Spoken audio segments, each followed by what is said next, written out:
अस्सलाम वालेकुम students, math city में खुशामदीद। स्टूडेंट्स, आज आपको एक अमेजिंग ट्रिक बताएंगे मैथमेटिक्स का। 2 इक्वल है -2 के। तो चलिए शुरू करते हैं। सबसे पहले हम सब जानते हैं कि 2 का जो स्क्वायर्स होता है ये इक्वल होता है 4 के। तो ये बात बिल्कुल दुरुस्त है। उसके बाद हम इसे इस तरह से भी लिखते हैं, -2 का जो स्क्वायर हम लें तो -2 का स्क्वायर भी इक्वल होता है 4 की। तो ये दोनों बातें बिल्कुल दुरुस्त हैं, आप लोग अच्छी तरह से जानते हैं। 2 का स्क्वायर इक्वल है 4 के, -2 का स्क्वायर इक्वल है 4 के। तो अब आप देख सकते हैं कि हम इसको ऐसे लिखेंगे कि 2 का जो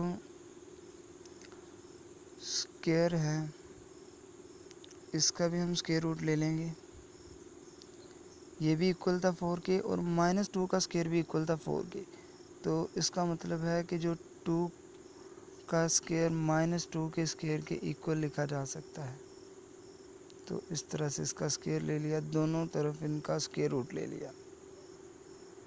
अब ये स्क्वायर जो है इस स्क्वायर रूट के साथ कैंसिल हो जाएगा और इधर से भी ये स्क्वायर जो है इस स्क्वायर रूट के साथ कैंसिल हो जाएगा।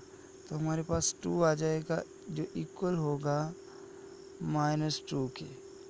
तो ये बहुत ही अमेजिंग और इंटरेस्टिंग ट्रिक है। तो ये आप जानना चाहते हैं कि 2 जो कि -2 के इक्वल कैसे आया है, तो ये आप कमेंट्स में पूछ सकते हैं कि ये कैसे इक्वल है। ये आप पूछ सकते हैं कि इक्वल कैसे है ये। हालांकि ये इक्वल तो नहीं होता, 2 -2 के इक्वल नहीं होता, लेकिन इसे क्यों हमने इक्वल लिखा है, तो ये आप कमेंट्स में पूछ सकते हैं।